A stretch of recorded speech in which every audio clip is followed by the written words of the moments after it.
마음이 편안하세요? 한숨 돌리셨어요?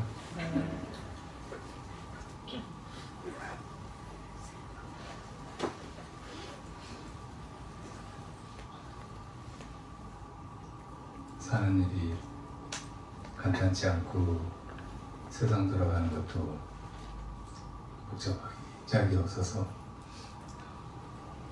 이 가운데서 자칫하면 우리는 지치고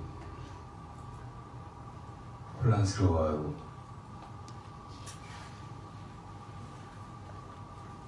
심지어는 삶을 다 접고 싶은 생각까지 하게 됩니다.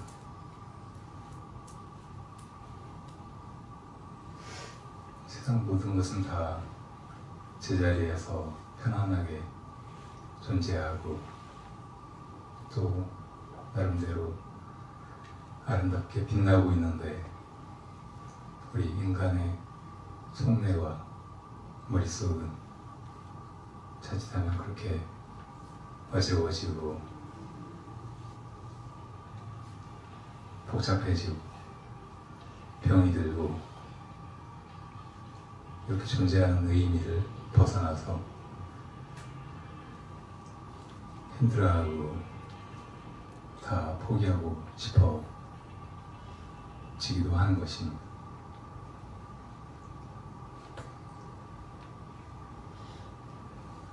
살기가 어렵다고 느낄 때 도대체 뭘 해야 되고 하지 말아야 되고 어떻게 살아야 되고 하는 것에 대해서 어떤 결론이나 지침도 확실치 않다고 느껴질 때 우리는 우리 마음을 다시 보고 이 모든 것을 단순화할 필요가 있습니다.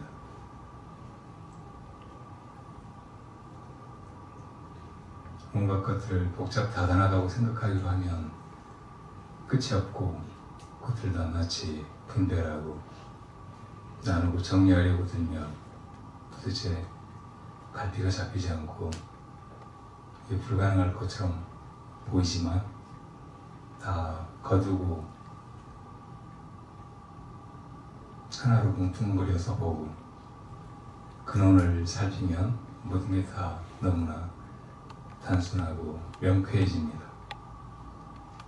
가끔 어떻게 살아야 할지 힘들어하는 사람들이 저를 찾아와서 물으면 저는 아주 단순한 몇 가지로 사는 방식을 정리해서 그 내면의 좌우명이나 지침으로 삼으라고 이야기하기도 합니다. 다른 게 아니고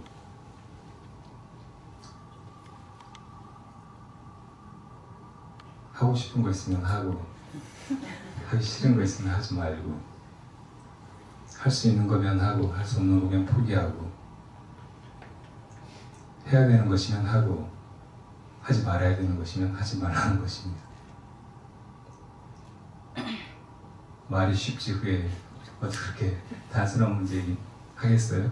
그렇지만 그 단순하고 좀 어이없을 정도로 쉬운 이 기준을 가지고 세상사나 혹은 내가 무엇을 어떻게 해야 하는지 혼란스러워할 때 가만히 두고 보면 모든 게 명료해지고 또 자기 안에서 아주 자연스럽게 그렇게 행동이나 실천이 일어나는 것을 돌아볼 수 있어요.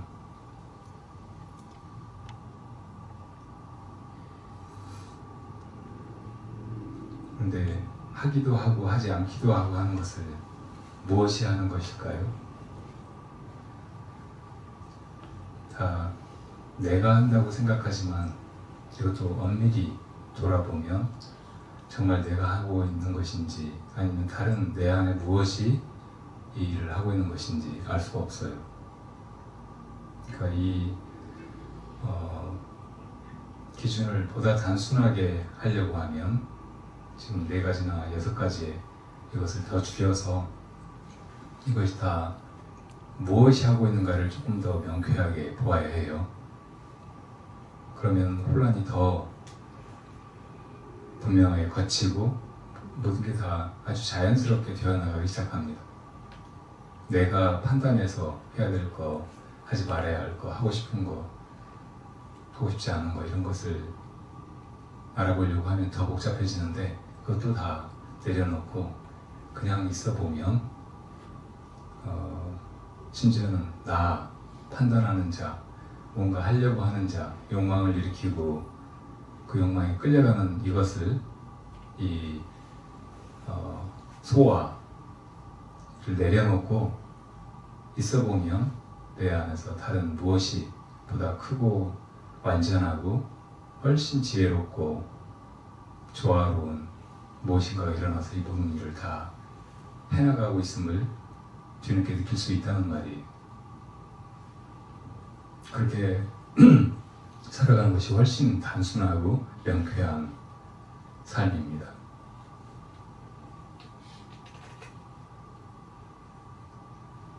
사실은 부처님이 가지신 바른 삶의 길도 그렇게 욕망이나 이 자아가 이것저것 생각하고 설계하고 한 대로 어지러운 삶을 살아가는 것에서 벗어나서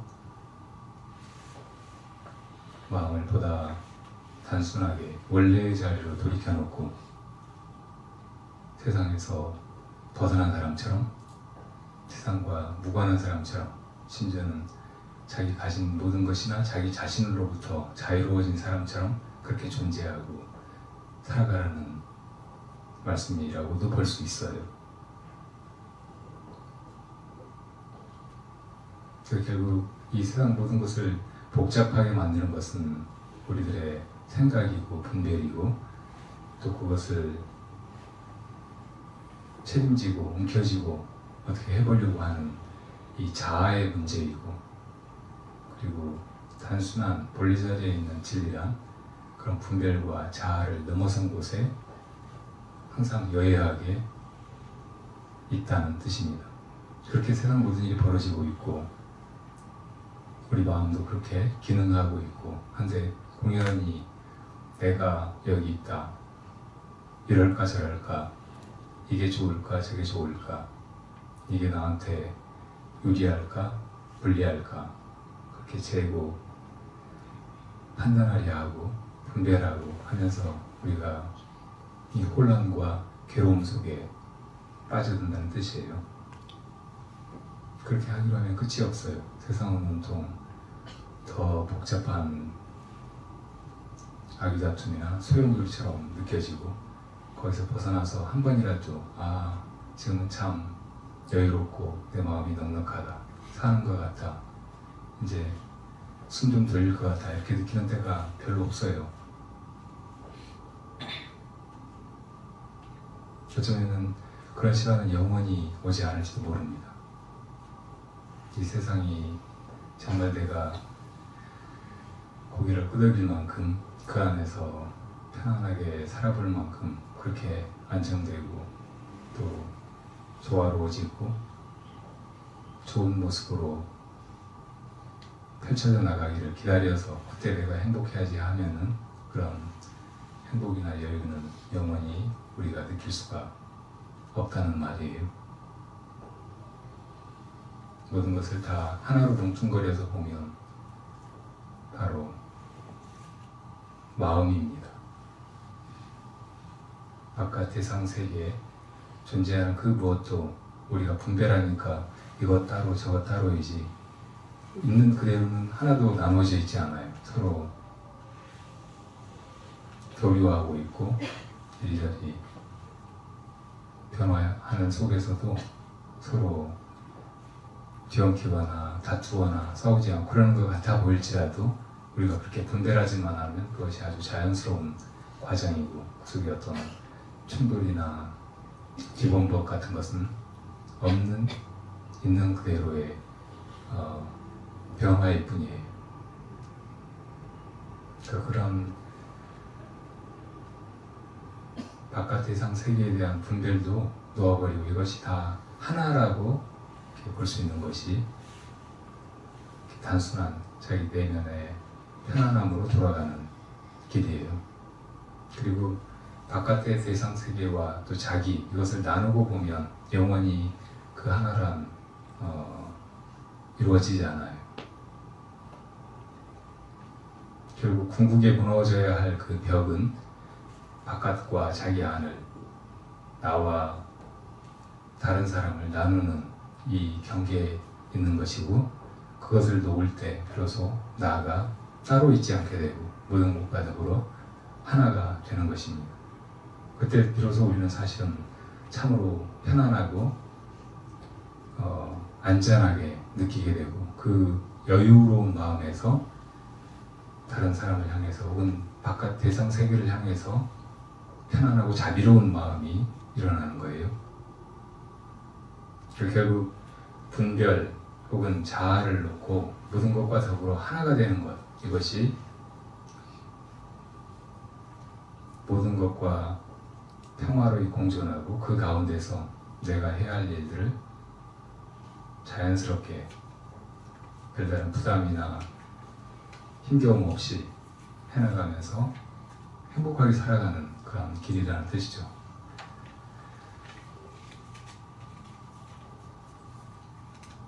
이렇게 존재계를 나와 더불어 하나로 보면서 단순한 통찰을 했을 때 비로소 그 마음에서 여유로움이나 모든 것을 다 긍정적으로 보는, 또 잘 다루는 그런 지혜가 생겨납니다. 이것을 부처님이 가르치신 것이고, 그래서 불법을 압축하고 하나로 만들어서 보면 결국 분별을 쉬고 존재를 있는 그대로 보라는 말씀이에요. 이런 부처님의 가르침이 이렇게 혼란스럽고 방향 없이 질주하고 있는 것처럼 보이는 현대 문명이나 우리 사회에 아주 좋은 그런 처방이고 지침이라고 생각이 듭니다.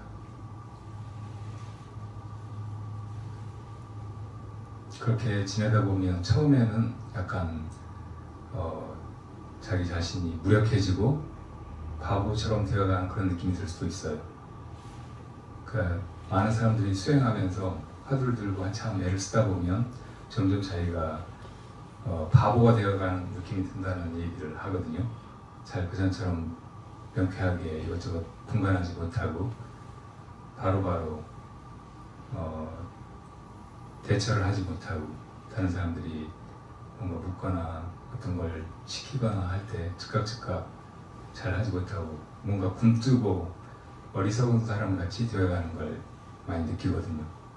사실은 옛 수행자들도 다 그런 걸 느껴보고 수행할 때는 바보같이 공부해야 된다, 자기 자신이 쑥맥이라고 생각해야 된다, 둔하고 어리석게 공부를 해야 한다, 둔공을 강조했습니다.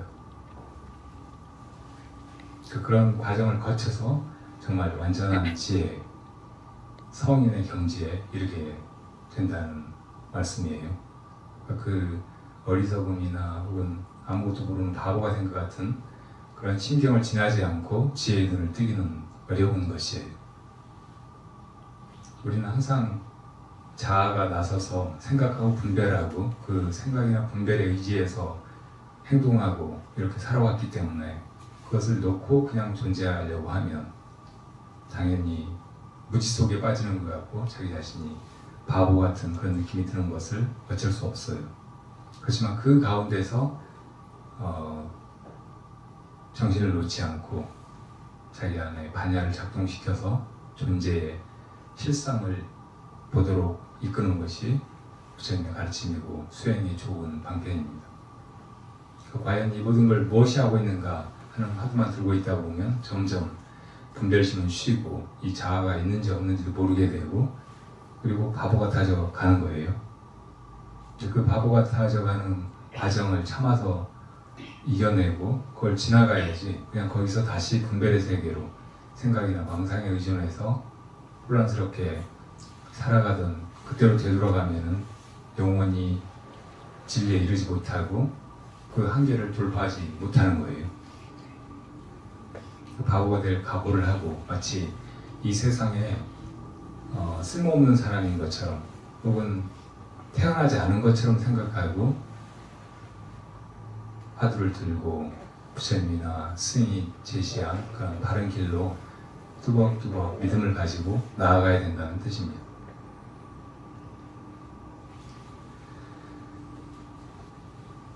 바보 얘기를 재밌게 해볼까요? 어떤 바보, 최근에 제가 들은 농담이에요. 어떤 바보 둘이 낮은데도 구름이 껴서 지금처럼 미세먼지가 많았는지 하늘에 해가 달같이 보이는 거예요. 그걸 두고 두 사람이 저건 해가 저건 달이다 하고 막 싸웠어요. 아무리 다퉈도 승부가 안 나니까 지나가는 사람한테 물어보자고 했어요. 우리가 지금 해가 달이다 하고 싸우고 있는데 진짜로 뭐예요? 하고 물었어요. 그 재밌는 얘기를 저한테 하신 분한테 제가 뭐라고 했을 것 같아요. 그래서 보세요, 저 가로등이에요. 그렇게 했더니 아니래요. 더 재밌는 대답이 돌아왔는데, 아, 나도 여기 처음이라서 잘 모르겠어요.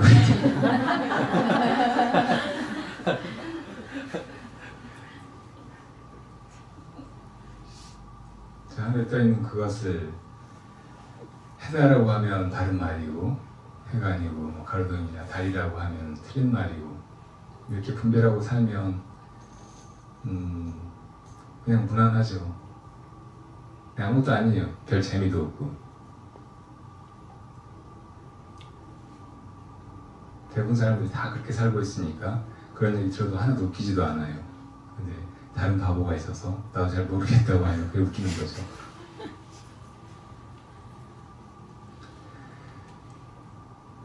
모르는 속으로 들어가서 존재를 있는 그대로 두고 살아갈 때, 그렇게 존재할 때, 그때 모든 것이 다 제자리에 돌아가서 제각각 자기 구실을 하고 나름대로 빛나기 시작합니다. 그때 비로소 삶이 평화롭게, 아늑하게, 여유롭게 느껴지는 거예요. 분별이나 생각, 계획, 실천, 이 속에서는 치열한 노력은 있을지 모르지만 그것이 별다른 좋은 결과를 가져오지 못해요. 그리고 이것이 바라던 바다 생각하고 그걸 만족하려고 하는 순간 즉시 그것의 부족함이나 흠이 드러나고 또 다른 목표를 향해서 다시 매달려야 되는 끝없는 서두름과 질주의 연속이 앞에 펼쳐지게 됩니다.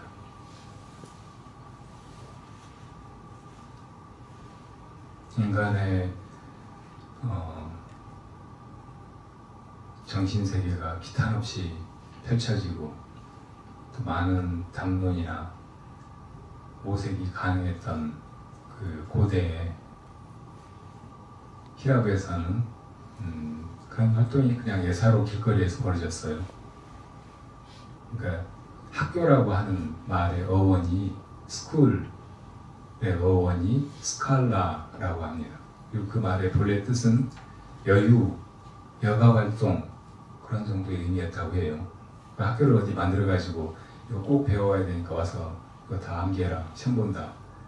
누구는 1등, 누구는 2등 이렇게 생긴 게 학교가 아니고 길거리에서 그냥 조금 인생에 대해서 뭔가 통찰이 일어난 사람이 주위에 길을 찾는 사람들에게 이야기하고 그 말을 기울여 듣고 거기에 호감을 가지거나 혹은 맞는 말씀이라고 생각하면 좋아하고 따르기도 하고 그러면서 거기에서 정치랑 사상이랑 혹은 종교랑 이런 것들이 다 생겨난 거예요.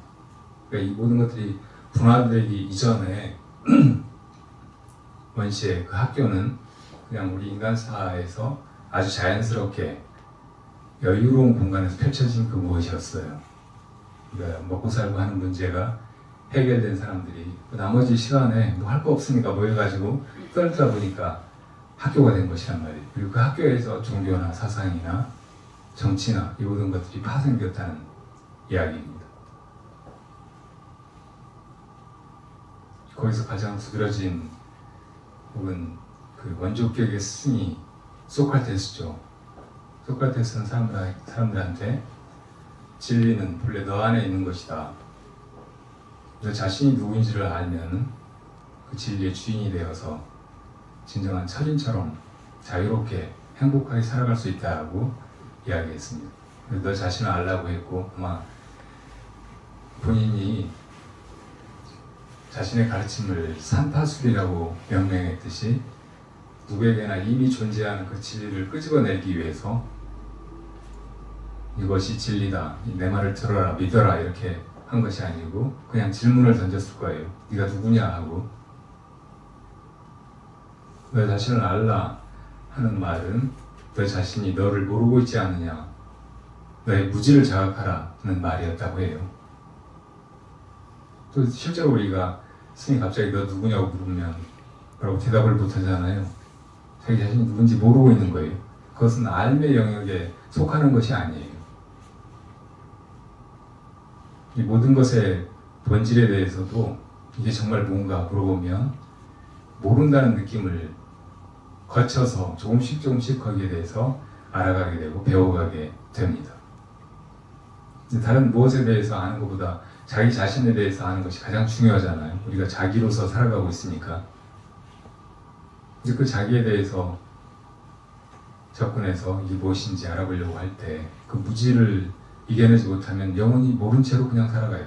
자기가 자기로 살면서 자기가 무엇인지 모르는 그런 삶이 무슨 의미가 있고 그 결론이 뭐겠어요? 허무이고 부조리이고 불합리함 뿐이죠. 자아가 이것저것 알고 영리하게 인생을 잘 살아가는 것 같아도 정말 자기가 무엇인지를 모른 처지에서 그렇게 아무 생각이나 하고 분배를 하고 또 그렇게 살아가는 세월은 아무리 길어도 결국 더덥고 무의미하다는 말이에요. 그 무지를 뚫고 진리에 이르려고 하는 사람은 그 무지에 멈추지 않고 거기서 발 돌리지 않고 질문을 가지고 뚫고 들어가야 된다는 뜻이에요. 그렇게 하면 자기 안에서 정말 자기가 무엇인지를 깨닫게 되면서 일체의 존재의 근원을 동시에 깨닫게 되는 것입니다. 거기 이르게 되는 것이에요. 존재하는 진리에 이르게 된다는 뜻이에요. 이것저것 분별해서 아는 지식이 아니라 있는 그대로의 존재의 하나가 된다는 말입니다. 우리는 분별이 난무하는 이 인생에서 뭔가 것을 분별하려고만 하고 그런 분별로 서로 싸우고 이것이다 저것이다 이렇게 해야 된다 저렇게 해야 된다 다투면서 경쟁하면서 이 소중한 시간을 어리석게 낭비만 해가고 있죠. 그러니까 이런 시류라든지 혹은 다른 사람들이 어떻게 살아가고 있는가만 보고 살아서는 절대 자기 안의 진리에 이를 수가 없어요. 그 무리에서 물러나와서 조금 냉정하게 천천히 도대체 내가 무엇인가 이런 질문으로 무지 속으로 뛰어들어야 합니다.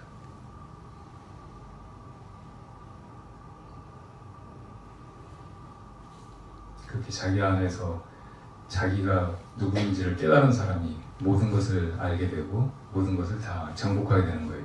이 세상의 싸움은 그 자기를 팽개치고 자기 밖에서 누가 더 많이 차지하는가, 누가 더 많이 아는가, 누가 더 큰 힘을 가졌는가를 두고 다투는 것에 불과하잖아요. 자기를 모른 채로 자기가 그 무엇을 가진들, 그 어떤 자리에 오른들, 얼마나 많은 것을 소유한들, 그게 무슨 의미가 있겠어요? 자기가 누구인지를 아는 사람이 모든 것을 알고 모든 것을 이기고 모든 것의 주인이 됩니다. 그 사람이 가진 어떤 영적인 권위나 힘은 아무도 꺾을 수 없고 그걸 가벼이 할 수가 없죠. 아마 디오게네스는 그 시대에 그런 사람이었을 거예요. 나중에 알렉산드가 와서 분명히 거진데 너무 행복해하는 걸 보고, 그리고 자기가 왕인데 그 사람 거지니까 뭘 준다고 하면 우리가 뭘 다른 사람한테 줄 수 있다는 것은 자기가 더 우월하고 더 많이 가졌다는 것을 증명해 보이는 일이잖아요. 그래서 당신한테 뭐가 필요하냐고 내가 그걸 주겠다고 하니까, 당신 나 빚 재고 있는데 지금 가지고 있으니까 조금만 비켜달라고 그랬잖아요. 얼마나 알렉산드가 무참했겠어요. 알렉산드가 지는 것입니다.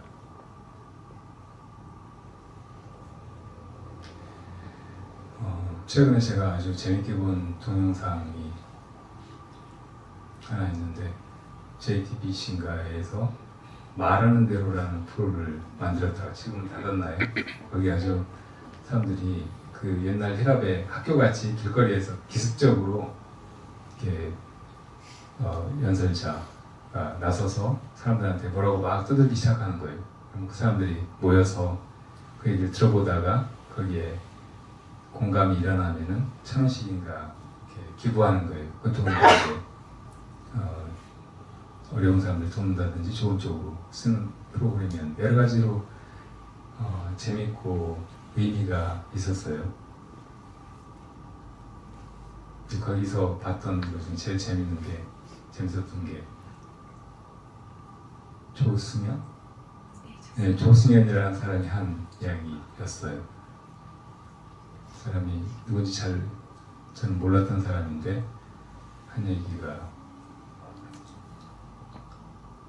이거예요. 우리는 지금 이 현대사회의 중요한 특징이 과도한 경쟁, 그리고 성공이나 승리를 사람들이 지향하고 이렇게 많이 다투고 겨루는 것이라고 볼 수 있잖아요. 다 보면은 세상이 이긴 자가 다 가지고 패자는 한 마리 없고 그런 세상이니까 누구든지 다 이기려고만 합니다. 이런 과도한 경쟁 때문에 다 지치고 삶이 너무 팍팍하다고 느끼고 제발 좀 쉬고 싶고 위로받고 싶고 그렇잖아요. 근데 이런 우리 심경에 굉장히 큰 위로가 되는 이야기였어요. 이게 뭐냐면 원래 그 펜싱의 기본 룰이 서로 이 칼을 겨누고 찌르고 하다가 심판이 있어서 그 심판이 누가 누구를 찔렀다, 이렇게 누가 이겼다 이렇게 판정을 하는 게 아니래요. 그냥 둘이 하는 거래요. 물론 이제 몸을 보호하기 위해서 그런 보호를 하고 했는지 모르지만, 근데 이 펜싱이 굉장히 날카롭고 빨라서 찌른 사람도 자기가 찔렀는지 어쨌는지 잘 모른다고 해요. 근데 심판은 없어요. 지금처럼 무슨 기계 같은 게 있어서 센서로 감지해 누구를 찔렀는지 점수를 얼마 땄는지 말해주지도 않고, 근데 두 사람이 그냥 겨루면서 가장 기본적인 룰이 찔린 사람이 찔렸다고 말하는 것이래요. 투쉐라는 말이 불어인가 본데 영어로 하면 touch, 내가 닿았다, 칼 끝에 닿았다라고 자기가 인정하는 거예요. 근데 그렇게 하는 것이 그 펜싱에 임하는 사람의 기본적인 양심이에요. 그걸 믿고 서로 겨루는 거예요. 그러니까 우리처럼 무조건 이기려고 하고 적당히 속여 넘겨서라도 그냥 찔리고도 안 찔린 척하고 지고도 이겼다고 우기고 막 하는 마음으로는 펜싱 자체를 할 수가 없는 거예요. 상대방이 찔렸는지 어쩌는지도 모르지만 자기가 찔렸을 때는 투시하고 바로 말할 수 있어야 비로소 검객이라고 할 수 있고 무사도를 한다고 할 수 있고 펜싱을 할 기본적인 자격이 되는 것입니다. 그러니까 그런 마음이 있어야 이 세상에서도 사실은 겨룰 수 있고 남하고 경쟁하고 살아가는 것을 의미 있게 할 수 있어요. 그걸 재밌게 게임처럼 할 수 있고 또 거기서 많은 걸 배울 수 있다는 말입니다. 적당히 속여 넘겨가지고 막 우겨가지고 저놓고도 이겼다고 하고 항복할 줄 모르고 상대방이 이겼다고 그렇게 인정해 줄 줄 모르고 하는 마음 가지고는 경쟁 자체가 좋은 모습으로 되지가 않는 거예요. 일상에 많은 경쟁이 있죠. 그 어떤 것도 경쟁 없이 좋은 것이, 더 나은 것이 선택되지가 않습니다. 사실 우리는 엄마 뱃속에서 처음 정자와 난자가 만나서 수정이 되는 그 순간에 얼마나 많은 경쟁을 뚫고 그렇게 된다고 배워요. 나오자마자 비교되고 경쟁의 전선에서 수없이 다투고 싸우면서 지금까지 그래도 많이 밀리지 않고 처참하게 패하지 않았으니까 꾸역꾸역 살고 있는지 모르죠. 사는 게 얼마나 험하고 참 치사해요. 그러니까 무의식 중에 우리는 이기려고만 하고 이겨야 산다. 이기는 것만이 인생의 목적이다. 이렇게 착각하고 살아온 거예요. 근데 그 조승현 작가가 하는 말은 이기는 것만이 싸움의 목적이 아니라는 거예요. 싸움은 이기기 위해서만 하는 것이 아니라는 말이에요. 겨루고 경쟁하다 보면 지금 솔직한 내 실력이나 내 처지가 명확하게 드러나고 거기서 판정이 일어나는 거예요. 그건 나 자신이 지금 어떤 처지인가를 돌아보게 만드는 거울과 같은 것이에요. 우리가 화장할 때 거울 보고 하지 혼자서 그냥 아무렇게나 막 바르면 그 화장이 제대로 될 턱이 없잖아요. 그러니까 거울은 어디가 잘못 칠해졌으면 잘못 칠해졌다고 정직하게 말해주는 고마운 존재잖아요. 근데 난 나름대로 한다고 했는데 이따위로 보여주냐고 거울을 깨버린다면 그 사람은 거울 앞에 놔두고 화장할 자격이 없는 사람이죠. 우리가 학교에서 시험 보는 거 살면서 하루하루 자기 스스로 잠자리에 누울 때 아 오늘 잘 살았다, 오늘 이것저것 잘못했구나 하고 이렇게 돌아보는 것도 비록 어떤 때는 아 또 이렇게밖에 못 살았구나, 또 잘못했구나, 아직 겨우 이 정도로구나 하고 처참하게 자기 자신을 인정해야 하고 또다시 우울해지고 막 그럴지 모르지만 그렇게 돌아보는 자기 거울이 있어서 지금 자기가 어떤 모습인지 실제로 무엇이 문제인지 다음에 어떻게 해야 할지를 가늠하게 되는 것이죠. 일상 살면서 우리가 경쟁 상대로만 생각하는 수많은 타자들은 사실은 자기가 어떤 존재인지를 정확하게 비춰주는 고마운 거울들이에요.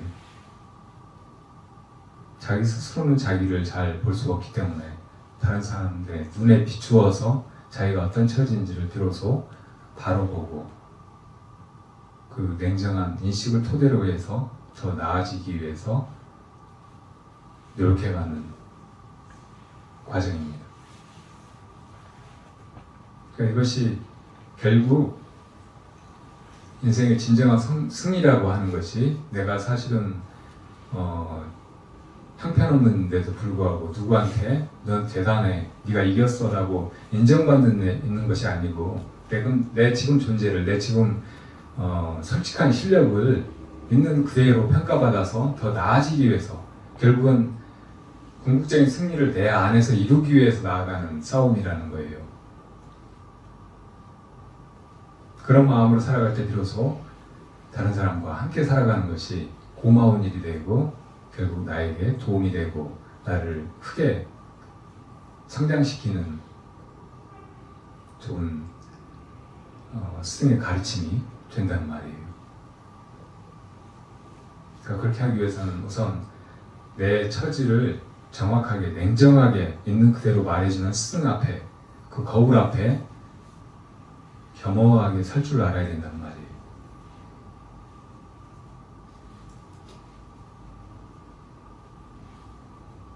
저도 괜찮아요. 졌다고 말해도 아무렇지도 않아요. 훨씬 좋은 일들이 많이 일어나요. 근데 그걸 너무 창피해하고 부끄러워하고 수모스럽게 생각하는 것이 우리의 바른 통찰과 진전을 가로막는 것입니다. 어린 아이들이 그런 걸 잘 못해요. 제가 예전에 어느 절에서 부처님 오신 날에 돌아와서 연등을 만들고 있는데 엄마 따라서 한 30살쯤 된 아기가 따라왔어요. 연등을 어른들이 만드니까 자기도 만든다고 막 연잎을 붙이고 있었는데, 근데 그 절에 주일 스님이 보기에는 그 아이가 만드는 게 다 버리고 있는 것인 거예요. 야, 이거 만드는 거 아니구나. 만들지 마. 내가 눈을 이렇게 기다리니 눈물이 뚝뚝뚝 떨어지는 거예요. 너무 솔직하게 너 못 만든다, 만들지 마라고 말해버린 거지. 어쨌든 아이는 그때 그 말이 너무 잔인하게, 너무 자존심 상하게 느껴졌겠지만, 그래도 그런 걸 통해서 이제 배우는 거예요. 아니면 계속 그런 식으로만 마음대로 하고 살겠죠. 또 한 번은 제가 토울에 지낼 때 어떤 아이 둘이 저한테 와서 이렇게 일주일 정도 있다 가려고 하면서 심심할까 봐서 가지고 왔다고 화투를 들고 온 거예요. 내가 화투를 가르쳐주면서 했어요. 근데 걔들이 이제 그걸 한 번도 안 해봤대요. 그래서 가르쳐주고 이렇게 했는데, 이런 건 원래 그냥 재미로 하는 게 아니고 돈을 걸고 하는 거라고. 돈을 걸고 했어요. 애들 얼마 가지고 있지 않은 돈을 걸고 이걸 했는데 한 애가 지니까 이제 막 우는 거예요. 너무 심하게 울어서 울음을 그칠 줄 몰라요. 하루 애가 다 가고 너무 서럽게 울고.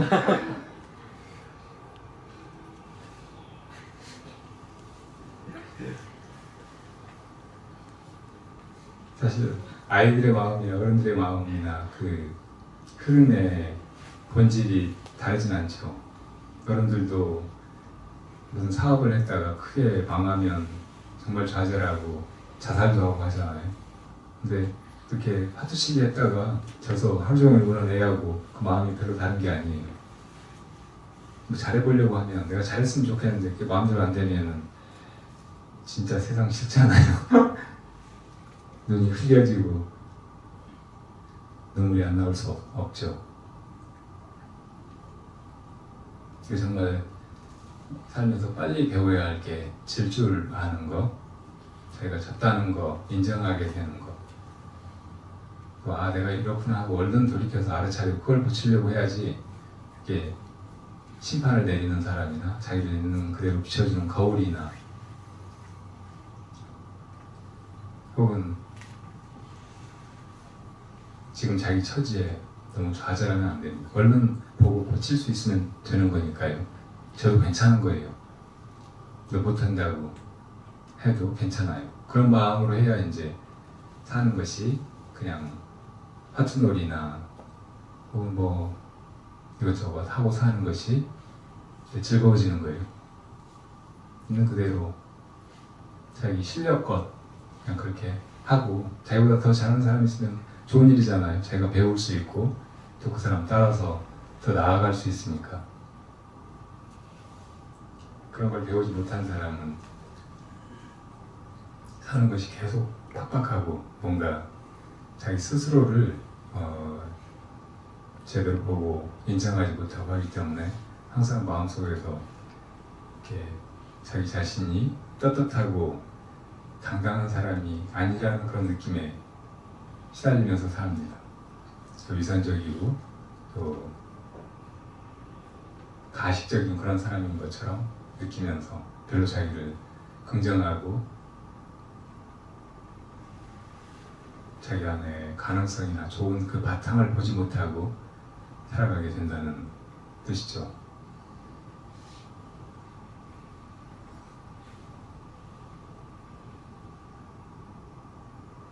그렇게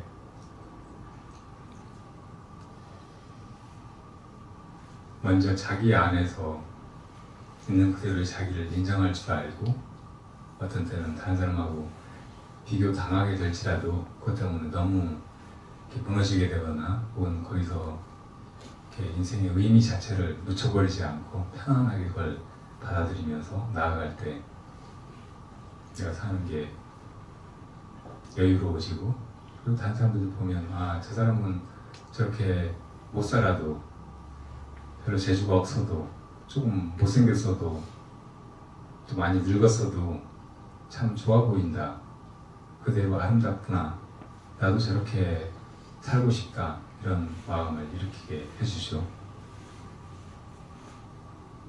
정말 많은 가르침들은 그렇게 별로 가진 것 없는 사람, 디오게네스 같은 거지, 뭘 잘 못하는 사람, 실수하고 혹은 전혀 능력도 없고 그럼에도 불구하고 나름대로 여유가 있고 그 안에 더 깊은 인품이 향기로 드러나는 그런 사람, 또 어떤 자리에 오르거나 한때 이겨서 승자로 혹은 제일 뛰어난 사람으로 그렇게 인정받다가도 나중에 자기보다 더 나은 사람이 나타났을 때 선뜻 양보하고 자기 패배를 인정하고 물러서고 할 줄 아는 사람을 볼 때 우리가 거기에서 많은 걸 배우고 느끼게 됩니다. 그런 사람들이 사실은 우리에게 좋은 스승인 것이죠. 그러니까 우리가 살아가면서 배워야 되는 것이, 그렇게 우리가 영원히 젊을 수 없고 영원히 높은 권좌에 있을 수 없고 또 모든 걸 가질 수 없고, 그러니까 결국은 언젠가는 패배하고 마는 거예요. 이제 안 되겠다고 물러나야 되는 운명 위에서 가는 거예요. 이제 그렇게 갈지라도 이것이 허무하고 결국은 죽음으로, 패배로 그렇게 끊어버리는 인생이 아니게 만들어주는 거죠. 그렇게 이제 이 소화의 이 에고에 붙들려 가지고 경쟁만 하면서 어떻게든 자기를 내세우고 자기를 포장하고 숨겨서 근사한 존재인 것처럼 하고 사는 그런 가식적인 인생에서 벗어나서 좀 더 진실하게, 냉정하게, 참답게 그렇게 살아간다면 그런 삶이 이 순간순간 다 이렇게 의미를 획득하고 나중에는 이것을 정리하고 떠날 때에도 아, 내가 살았던 게 그래도 참 의미 있었다, 행복했다, 아름다운 시간이었다, 이렇게 생각하게 만들어주는 거죠. 수행이라는 것은 결국 그렇게 바르게 살아가는 것을 배우는 길이고, 바르게 살아간다는 것이 지금 자기 처지를 개선시키고, 그리고 궁극에는 자기라고 하는 그 분별심을 넘어서서 이 모든 것이 다 하나인 완전한 여유로움과 평화, 안정에 이르는 길이기 때문에 그런 길로 가기 위해서 잘 배워나가는 것, 그때그때 마음을 바르게 쓰고 정직하게 혹은 조금 더 큰 마음으로 여유롭게 살아가는 것이 중요하다는 생각이에요.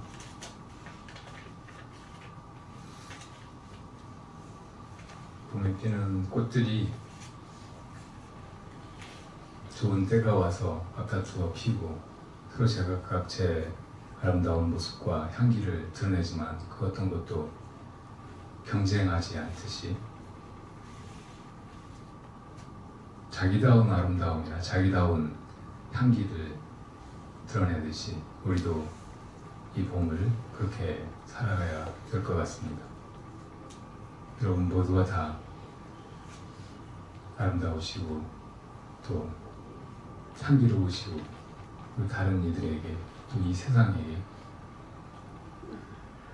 정말 해야 할 일을 하는, 제 구실을 하는, 제 향기로 빛깔로 이 모든 것을 다 아름답게 장엄하는 그런 꽃들이 되시길 바랍니다. 이렇게 이렇게 복잡한 긴 얘기를 한마디로 줄이면 이것이 무엇인가예요. 도대체 이 산다는 게 무엇인가, 이 세상이 무엇인가, 또 이 모든 것을 하고 있는 이것이 무엇인가, 이 질문 하나만 남겨놓으면 돼요. 복잡하다고 생각될 때는 복잡한 것을 다 일일이 분별해서 챙기려고 하지 말고 그냥 놓아버리세요. 놓아버리고 이렇게 복잡하다고 생각하는 이것이 무엇인가, 지금 이 세상 혼란스럽고 도대체 엉망진창으로 보이는 이 세상을 보고 있는 이것이 무엇인가, 자기 안에서 그것을 묻는 하나의 질문으로 돌아오면 됩니다. 그 삶이 아주 그러면 간단하고 단순해지고 명료해지고, 또 아무 걱정하지 않아도, 아무 노력을 하지 않아도 저절로 나는 진리에 이르러서 빛나게 되고 내 이 존재에 맞는 빛깔과 향기를 지니게 되고, 그리고 내가 이 세상에 온 그 의미를 구현하게 되죠. 복잡하게 생각하지 말고 그냥 지금까지 들은 얘기, 알았던 거, 보고 경험했던 거 다 잊어버리고 도대체 이게 뭐가 이렇게 하는 짓거리인가, 이 질문만 남겨놓으시면 돼요. 저도 맨날 이 얘기만 하려고 이렇게 복잡한 제 얘기를 근데 여러분들 피곤하게 하고 나도 내가 뭔 말 하는지 잘 모르겠어요.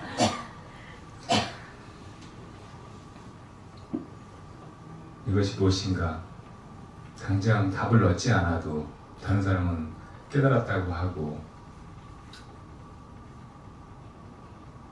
또 그동안 절에 다니고 참선을 하고 한 보람을 이제 느낀다고 하고, 근데 나는 하나도 뭘 아는 것 같지 않고 제자걸음인 것 같고, 이 절에 오는 게 도대체 맞는 일이었는지 무슨 의미가 있었던 건지 이것도 모르겠다는 생각이 들 때에도 다시 그 질문으로 돌아가면 거기에는 아무런 의문이나 점차가 없는, 조금씩 나아져서 그 목적지에 이르는 것이 아니라 그냥 그 자리에서 답을 얻고 그 자리에서 스스로 완전해지는 길없는 길이 거기서 열리는 거예요. 자, 이것이 무엇인가, 이것만 놔두고 나머지는 다 놓아버리세요. 네, 모두 그렇게 해서 이 아름다운 봄을 맞으시고, 또 지금